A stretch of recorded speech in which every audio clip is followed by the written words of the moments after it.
Preparing for a cost analysis at JBS interview, you've reached Candy Mentor, and this video is for you. We'll walk through 15 key questions you're likely to face. For each question, you'll see a sample answer followed by the key points to cover.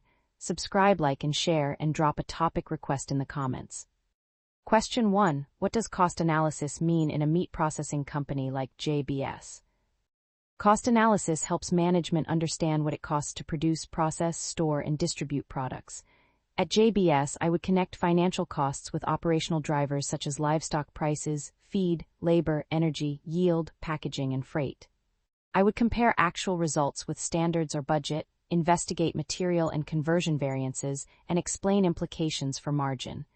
The objective is not merely reporting differences, but helping operations make informed decisions and improve profitability. While answering, focus on linking financial costs to operational drivers, including livestock, feed, labor, energy, yield, packaging, freight, and waste, while emphasizing decision support, margin improvement, and clear communication with plant managers. Question 2. How would you build a standard cost for a processed meat product?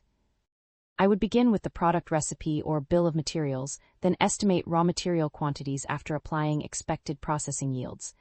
Next, I would add standard labor hours, wage rates, utilities, packaging, maintenance, and allocated manufacturing overhead. I would validate assumptions with procurement and plant operations, document the calculation, and test it against historical production. Standards should be reviewed regularly because livestock prices, yields, labor rates, and energy costs can change materially. Make sure to cover the bill of materials, expected yield, purchase prices, labor standards, overhead rates, packaging, production volume, and periodic updates, while distinguishing controllable assumptions from market-driven inputs. Question 3. What production variances would you analyze first and why? I would prioritize variances based on size, trend, controllability, and potential impact on gross margin. For a meat processor, raw material price, yield, usage, labor efficiency, overhead spending, and product mix are especially important. For example, a favorable purchase price may be offset by poor yield, making the total result unfavorable. I would trace each variance to operational evidence, identify the root cause, and separate one-time events from recurring process problems. In your answer, talk about price, usage, yield, labor efficiency, overhead spending, volume, and mix variances.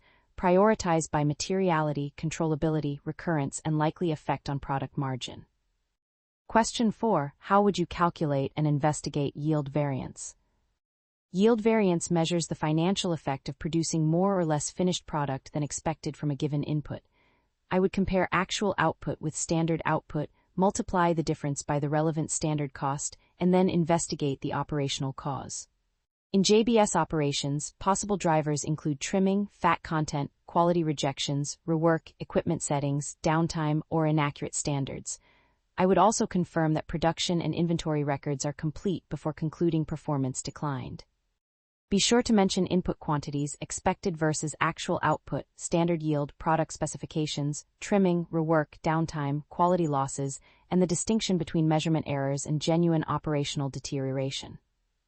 Question 5. A plant's labor cost is above budget, but production volume is also higher. How would you assess the result?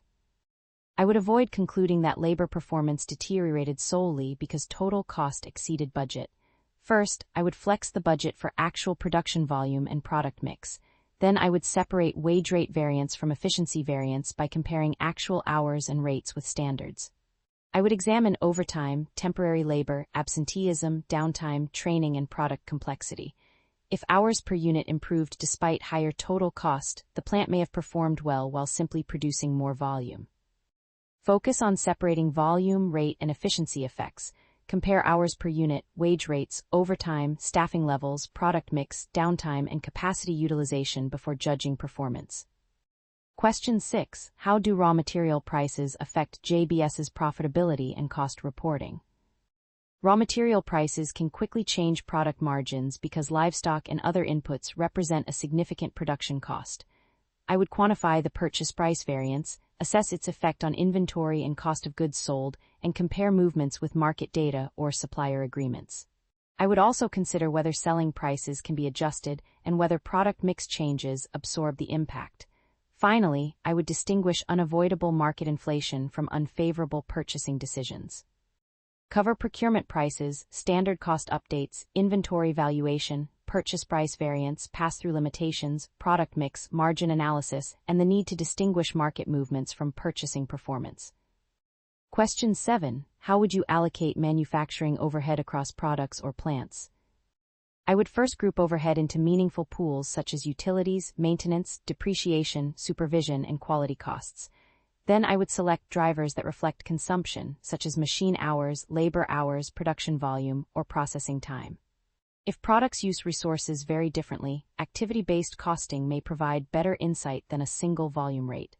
I would document the methodology, apply it consistently, and review whether allocations support decisions rather than merely satisfy reporting requirements. Discuss cost pools, causal allocation drivers, machine hours, labor hours, production volume, capacity, activity-based costing, consistency, and the risk of distorting product profitability through inappropriate allocations. Question 8. What key cost and operational KPIs would you monitor at a JBS processing facility? I would monitor cost per unit, raw material yield, throughput, labor hours per unit, overtime, waste, downtime, production utilization, energy consumption, quality rejections, and inventory days. I would pair operational measures with financial outcomes because a strong yield percentage is less useful if product mix or selling prices deteriorate. I would also track trends against budget, standard, and prior periods. The most valuable dashboard highlights exceptions and prompts specific operational actions. In your answer, mention cost per unit, yield, throughput, labor hours, overtime, downtime, waste, utilization, inventory turns, quality losses, and variance trends, connecting each KPI to financial outcomes. Question 9. How would you explain a cost variance to a non-finance plant manager? I would translate the variance into an operational story. For example, rather than saying labor efficiency was unfavorable, I would explain that the plant used 1,200 additional hours, costing approximately $36,000, mainly because of downtime and overtime during a product changeover. I would confirm the facts with the manager, distinguish controllable from external factors, and recommend an action such as reducing changeover time. Clear explanations build credibility and encourage accountability. Make sure to cover plain language, quantified impact, operational cause, controllability, supporting evidence, recommended action, and collaborative follow-up rather than presenting unexplained accounting terminology. Question 10. How would you prepare a monthly cost report for senior management? I would start by reconciling production, purchasing, inventory, payroll, and general ledger data. The report would summarize actual cost, budget, standard, and prior period performance, with variances ranked by materiality. I would include operational explanations for yield, labor, raw materials, overhead, and volume changes, supported by concise charts. I would highlight risks, corrective actions, and owners rather than simply listing numbers. Before distribution, I would review unusual movements with plant and accounting stakeholders. Focus on data validation, actual versus budget analysis, standard and prior period comparisons, materiality, operational commentary, key risks, concise visuals, reconciliations, and actionable recommendations. Question 11. What would you do if operational data did not reconcile to the general ledger? I would quantify the difference and identify whether it relates to timing, mapping, coding, cutoff, quantity, or price. I would reconcile production reports, inventory movements, purchase records, payroll, and the general ledger, then inspect system interfaces and manual journals. I would avoid forcing a plug without evidence. After finding the cause, I would document the correction, obtain appropriate approval, and recommend a control improvement if the issue could recur. Be sure to mention defining the difference, checking timing and coding, reconciling subledgers, reviewing inventory movements, identifying system interfaces, documenting adjustments, and escalating unresolved issues promptly. Question 12. How would you evaluate whether a product or customer is genuinely profitable? I would calculate contribution margin using realized revenue after discounts, rebates, and claims, then subtract direct materials, conversion costs, packaging, freight, and customer-specific expenses. I would review overhead allocations separately because an arbitrary allocation can obscure economic profitability. I would also analyze yield, order size, service requirements, and product mix.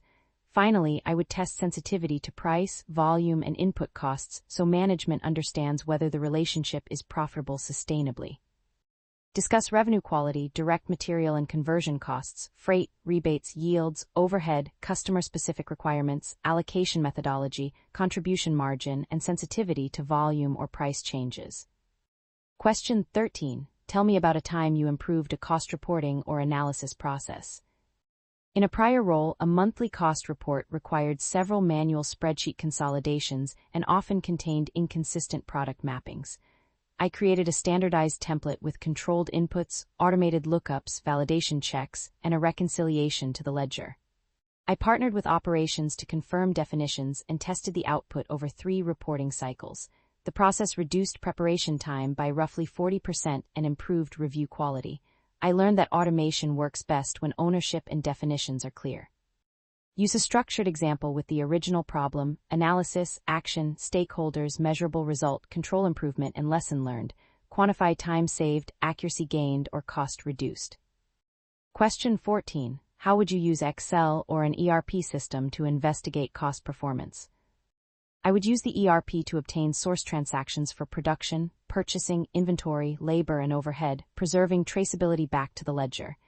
In Excel, I would use Power Query, pivot tables, lookups, variance bridges, and validation checks to organize and analyze the data. I would reconcile totals before interpreting results and protect key formulas. Automation should reduce repetitive work, but I would still review exceptions and retain a clear audit trail. Mention pivot tables, lookups, Power Query, variance bridges, data validation, ERP production and purchasing modules, audit trails, reconciliations, and judgment about when automation is appropriate.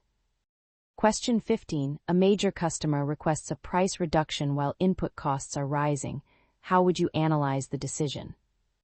I would model the current economics and the proposed price using realistic assumptions for raw materials, yield, labor, freight, rebates, and avoidable overhead. I would distinguish incremental contribution from allocated costs and test scenarios for volume, mix, input inflation, and capacity utilization. I would also consider strategic factors such as customer concentration and long-term growth. My recommendation would show the minimum acceptable price, key sensitivities, and conditions needed to protect profitability. Focus on incremental economics, fully loaded and avoidable costs, capacity constraints, customer profitability, scenario analysis, strategic value, price elasticity, and recommendation quality under uncertainty. If you are still with us, congratulations, you are much ahead of the rest and serious about preparing for your interview.